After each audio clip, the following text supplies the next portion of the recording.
నమస్తే, welcome to India's largest digital media Suman TV. ఈరోజు మనతో పాటు స్టూడియోలో రెడీగా ఉన్నారు సురక్ష ఆయుర్వేద అండ్ పంచకర్మ స్పెషలిస్ట్ పూర్ణ రాజేశ్వరి గారు. నమస్తే మేడం. నమస్తే అమ్మా. మేడం, చాలా మంది డైస్ వాడుతున్నారు హెయిర్కి. హెయిర్ డైలు ఎక్కువైపోయాయి ఇప్పుడు. ఒకప్పుడు 45-40+ తర్వాత చూసుకునే ఈ సిచ్యువేషన్స్ అన్నీ ఇప్పుడు 20-20+ కనిపిస్తూ ఉంది. అవి వాడడం వల్ల హెయిర్ మనం అందంగా కనిపిస్తున్నాము అని అనుకుంటున్నారే కానీ హెయిర్కి జరిగే డ్యామేజ్ గురించి, దానివల్ల వచ్చే సైడ్ ఎఫెక్ట్స్ గురించి ఎవరు పెద్దగా ఆలోచించట్లేదు. అందులో మార్కెట్లో కూడా రకరకాల హెయిర్ డైస్ వచ్చేసాయి.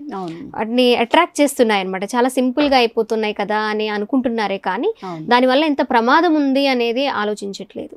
మరి ఆయుర్వేదంలో ఎలాంటి ప్రమాదం లేకుండా ఏమైనా ఇంట్లోనే మనకి ఇలాంటి ప్రిపేర్ చేసుకోవడానికి ఏమైనా ఉన్నాయా, లేదా ఆయుర్వేద షాప్స్లో అవైలబుల్గా ఉంటాయా, మరి ఎలాంటి సైడ్ ఎఫెక్ట్స్ వచ్చే అవకాశాలు ఉన్నాయి అలాంటి మార్కెట్లో దొరికే డైస్ వాడడం వల్ల? యాక్చువల్లీ ఇప్పుడు మనం ముందు సైడ్ ఎఫెక్ట్స్ గురించి ఆలోచిద్దాము. సైడ్ ఎఫెక్ట్స్ ఏంటంటే, హెయిర్ డైస్ పాత రోజులు ఏంటంటే 2 రకాల జెల్స్ లాంటివి ఉంటాయి, అవి మిక్స్ చేసేసి వేసుకోవడం అనేది ఒక పద్ధతిగా ఉండేది. అది మీరు అన్నట్లు 40+ వాళ్ళు ఎక్కువగా వాడుతుండేవాళ్ళు. ముఖ్యంగా ఏంటంటే అప్పట్లో ఒక 25-30 years బ్యాక్ యూఎస్ వెళ్ళొచ్చారంటే అక్కడ పార్టీల్లో మరి తప్పనిసరిగా వేసుకోవడం అలవాటు అవుతుంది. ఇక్కడికి వచ్చాక కూడా అది కంటిన్యూ అవుతూ ఉండేవాళ్ళు. అక్కడి నుంచి వచ్చిన పిల్లలు కూడా, చిన్న పిల్లలు కూడా 20+ వాళ్ళు కూడా కలర్స్ వేసుకోవడం అనేది ఎందుకు జుట్టు ఫ్యాషన్ అయిపోయింది. కళింగ్ హెయిర్, బ్లాక్ హెయిర్ కదా, ఎందుకు అంటే అక్కడ అంతే నక్క అలా వేసుకోవాలి అని చెప్పేసి చెప్తుండేవాళ్ళు. సో నేను చాలా యాంటీగా ఉండేదాన్ని. ఆ తర్వాత ఇప్పుడు ఏంటంటే ఇంకా లేటెస్ట్గా ఏంటంటే డైస్ అసలు అంత శ్రమ పడక్కర్లా, మనం కలుపుకోక్కర్లేదు. అవి వేసుకునేటప్పుడు ఇవన్నీ ఇక్కడ అంటుకోవడం ఇవన్నీ ఉంటాయి కదా, అలా లేకుండా ఇప్పుడు ఏదో బ్రష్ లాంటిది ఏదో వస్తుంది. అది జస్ట్ అలా ముంచేసి ఇలా ఇలా అలా పెట్టుకుంటే జుట్టు కూడా చాలా బౌన్సీగా ఉంటుంది. తర్వాత జుట్టు కూడా మనకి ఎలా కావాలంటే అలాగే ఎక్కువగా జుట్టు ఉన్నట్టే కనిపిస్తుంది అనమాట. పల్చర్ జుట్టు అయినా కానీ అది న్యాచురల్ గా బుషీగా ఉన్నట్టు కనపడుతుంది అనమాట. మేబీ ఫంక్షన్స్ కి వెళ్ళే వాళ్ళు వాడతారేమో. ఇంకోటి థర్డ్ ఏంటంటే, ఇంకా నాకు తెలియంది చాలా ఉండొచ్చు, ఎందుకంటే లేటెస్ట్ గా చాలా దొరుకుతున్నాయి ఇలాంటివన్నీ కూడా మార్కెట్ లో.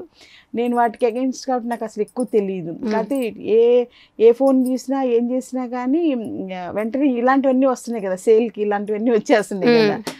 సో అందులో చూస్తుంటాం అనమాట. ఇంకోటి ఏంటంటే, తలస్నానం చేసేసుకుంటే ఆ షాంపూ తోటి అందులో డై పట్టేస్తాను అనమాట. వెంటనే అసలు ఒక్క తలస్నానం ఎంతసేపు ఉంటే షాంపూ తల మీద మేబీ 2 minutes ఉంటుంది, 3 minutes, అంతమించి ఎవరు చెయ్యం కదా. ఆ 2 minutes తోటి మొత్తం జుట్టు అంతా నల్లగా అయిపోతుంది అనమాట. ఇక వాళ్ళు ప్రత్యేకించి పెట్టుకోవడం, 40 minutes తెచ్చుకోవడం ఇవి అసలు ఏం అక్కర్లేదు అనమాట. సో చాలా ఈజీగా ఉంది అని ఇంకా అందరూ అట్రాక్ట్ అయిపోతారు. ఏదైనా సరే షార్ట్ గా ఉండి ఈజీగా ఉందంటే అసలు దాని సైడ్ ఎఫెక్ట్స్ ఏంటనేది అస్సలు ఎవరు ఆలోచించారు అనమాట. అందులో ఏంటంటే సెల్ ఫోన్ వాడడం కూడా ఒకటి, ఈ డైస్ కూడా ఒక రకంగా అలాంటివి అనమాట. నాకు చిన్నప్పటి నుంచి ఒక యాటిట్యూడ్ ఏంటంటే, ఏదైనా షార్ట్ గా వచ్చింది, చీప్ గా వచ్చింది, ఫాస్ట్ గా వచ్చిందంటే ఇందులో ఏదో ఉంది, అసలు ఇది మన దరిదాపులకు వెళ్ళకూడదు అని నా మైండ్ ఫిక్స్ అయిపోద్ది. అంత హార్డ్ వర్కింగ్ లోను స్లోగా రిలాక్స్డ్ గా స్లో అండ్ స్టడీగా వచ్చిందే కరెక్ట్ అనేది. చదువుకోవడం అంతే కదా, చిన్నప్పటి నుంచి మార్కులు రావాలంటే ఫ్రమ్ ద ఒక్క క్లాస్ కూడా మిస్ అయ్యేదాన్ని కాదు. సో చిన్నప్పటి నుంచి ప్రతి క్లాస్కి అటెండ్ అవ్వడం, వెంటనే ఆ ఈవినింగ్ చిన్న నోట్స్ రాసేసుకోవడం, దానికి సంబంధించిన బుక్స్ ఏమైనా ఉంటే అవి ప్రిపేర్ చేసుకోవడం, నా నోట్స్ నేను రాసేసుకోవడం. నా నోట్స్కి పెద్ద డిమాండ్ ఉండేది అప్పట్లో. సో అలా ఏంటంటే అలా హార్డ్ వర్కింగ్ యాటిట్యూడ్ అలవాటు అవడం వలన నాకు అసలు షార్ట్ కట్స్ కానీ ఇలాగా తొందరగా రిజల్ట్ వచ్చేది, చీప్గా వచ్చేది అంటే అసలు ఆ పరిసరాలకు అసలు ఆ మైండ్లోకి ఇంత కూడా థాట్ అనేది రానివ్వను అనమాట.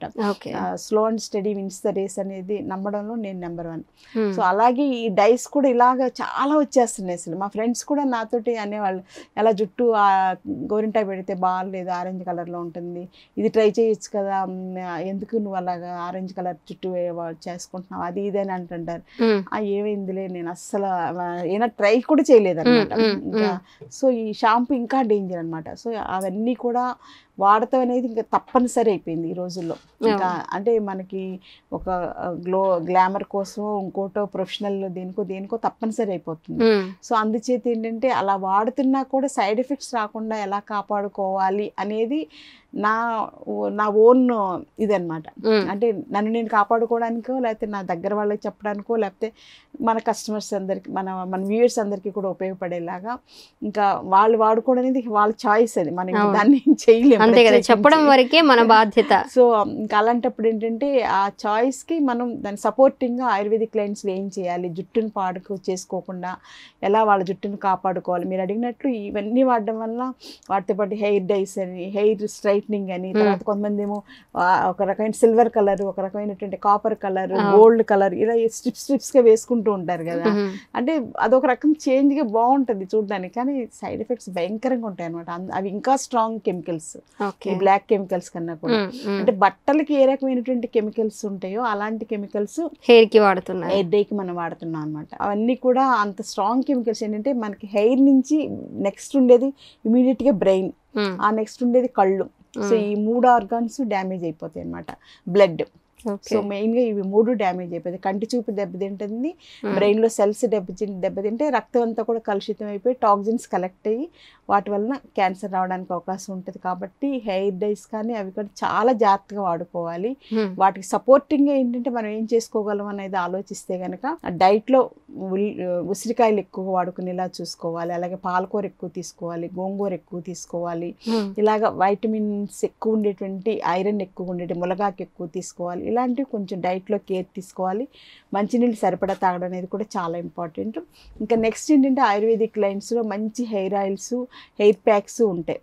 సో అప్పుడప్పుడు ఇవి ఒకసారి మనం హెయిర్ డై పెట్టుకునే ముందు కానీ హెయిర్ డై పెట్టుకున్న మర్నాడు కానీ తప్పనిసరిగా ఇవి అప్లై చేసుకుంటే ఏంటంటే అక్కడ ఉండేటువంటి కెమికల్స్ సంబంధించిన రియాక్షన్స్ అన్నీ ఇవి కొంతవరకు క్లియర్ చేయడానికి ఉపయోగపడతాయి. సో నేను చెప్పే ఒక సీనియర్ ఆయుర్వేదిక్ డాక్టర్గా బ్యూటీ కాన్షియస్ అనేది అందరికీ ఇంపార్టెంట్ కాబట్టి ఇలా ఆయుర్వేదిక్ హెయిర్ ఆయిల్స్ ఇంత స్ట్రాంగ్, ఇంత మంచి ఇది కలర్ చూసారు ఎలా ఉందో, ఎన్ని రకాల ఇంగ్రీడియంట్స్ యాడ్ చేశారు మేడం? More than 10 to 12 ఉంటాయమ్మా. ముఖ్యంగా నీలి, గోరింటాకు, మందార పువ్వులు, ఈ ఉసిరి ఇవన్నీ మేజర్ ఇంగ్రీడియంట్స్ అన్నమాట. అవి వేసి ఆవు పాలు ఎక్కువ వేయాలి. వేసేసి ఒక వారం నుంచి 10 రోజులు మరగబెడతాం అనమాట. రోజు వారం నుంచి 10 రోజులు మరగబెడతారా? ఇనుప కళాయి అయితే బెస్ట్ అనమాట. సో మా ఇంట్లో ఏంటంటే నిత్యం అగ్నిహోత్రం లాగా ఎప్పుడు ఆయిల్స్ అలా మరుగుతూనే ఉంటాయి. ఒక 4 స్టవ్ ఉంటుంది మా ఇంట్లో, ఒక స్టవ్ మీద ఎప్పుడు ఆయిల్స్ ఉంటూనే ఉంటాయి అనమాట. అలా కాస్తేనే నాకు ఎన్ని లీటర్స్ మీరు ప్రిపేర్ చేస్తే అది ఎంత వరకు తగ్గిపోతూ ఉంటుంది? అంటే నువ్వుల నూనె బేస్డ్ గా వాడతాం, ఒక్కొక్కసారి కొబ్బరి నూనె. ఇందులో అయితే కొబ్బరి నూనె ఉంది, నువ్వుల నూనె ఉంది, అయినా కూడా అంత స్ట్రాంగ్ కలర్ అనమాట. సో ఈ ఆయిల్ ని ఎప్పుడు తలస్నానం చేసినప్పుడు అప్పుడు ఇది అప్లై చేసేసుకోవాలి. ఫస్ట్ ఈ ఆయిల్ అప్లై చేసుకోవాలి. అంటే వీలైతే నైట్ పెట్టేసుకుంటే ఆయిల్ మంచిది. ఒకవేళ నైట్ కుదరకపోతే ఎర్లీ మార్నింగ్ లేచిన వెంటనే ఈ ఆయిల్ని అప్లై చేసుకోవడం చాలా ఇంపార్టెంట్. ఎక్కువ అక్కర్లేదు, జస్ట్ ఈ మూత ఉంది కదా, ఈ మూత క్వాంటిటీ సరే, అంటే 5 to 10 ml సరిపోతుంది. తలకు అప్లై చేసేసుకుంటే ఈ ఆయిల్ ఉండేటువంటి న్యాచురల్ ఫైబర్కి సంబంధించినటువంటి ఫైటోకెమికల్స్, మెడిసినల్ వాల్యూస్ ఈ హెయిర్ రూట్స్ని పాడవకుండా కాపాడతాయి. అప్పుడు హెయిర్ ఫాల్ని మనం అవాయిడ్ చేసి, డైస్ ఎక్కువ వాడిన వాళ్ళకి హెయిర్ ఫాల్ ఎక్కువ చూస్తుంటాం. సో ఈ ఆయిల్ అలా కేర్ తీసుకుంటుంది అనమాట. అలాగే ఈ ప్యాక్, ఇందులో ముఖ్యంగా ఉసిరి చూర్ణం, తర్వాత నీలి చూర్ణం, గోరింటాకు ఇలాంటివన్నీ వేసి తయారు చేసింది ఈ చూర్ణం. కొంతమందికి వేప పౌడర్ కూడా కలుపుతాయి, ఎందుకంటే చుండ్రు కానీ దురదలు కానీ ఉన్న వాళ్ళకి వేపాకు పౌడర్ కూడా ఉంటుంది. సో ఇది కూడా అంతే, ఒక 9 ingredients తయారు చేసింది.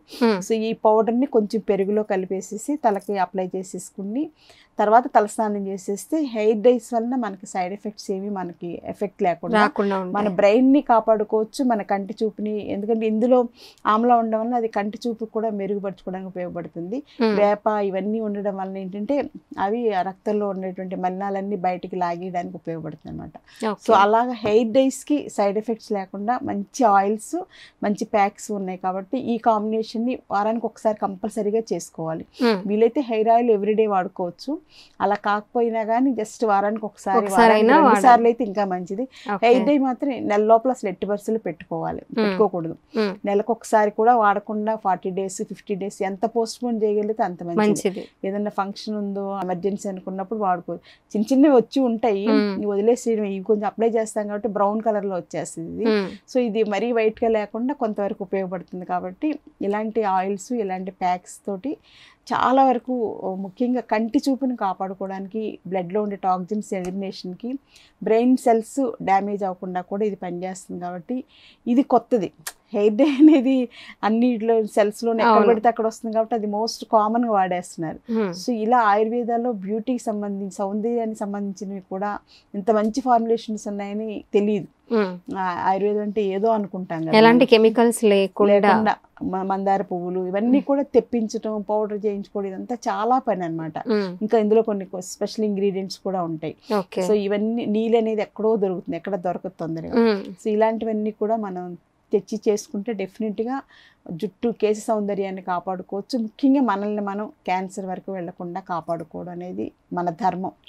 ఇంకా తప్పనిసరి మనం హెయిర్ డేస్కి అలవాటు పడిపోయాం, కానీ వాటి నుంచి వచ్చేటువంటి దుష్పరిణామాలను మనం కాపాడుకోవాలంటే ఆల్టర్నేటివ్ ఏంటి అనేది ఆలోచిస్తే ఆయుర్వేదం నెంబర్ 1. సో ఆయుర్వేదంలో బ్యూటీకి అసలు చాలా ఉందన్నమాట. ఎంత ఉందంటే మామూలుగా అది హెయిర్ దగ్గర నుంచి, చర్మం దగ్గర నుంచి, కళ్ళు, పిగ్మెంటేషన్, ఒబిసిటీ, పొట్ట మీద వచ్చేటువంటి మచ్చలు, ఎంతో ఉందన్నమాట బ్యూటీలో.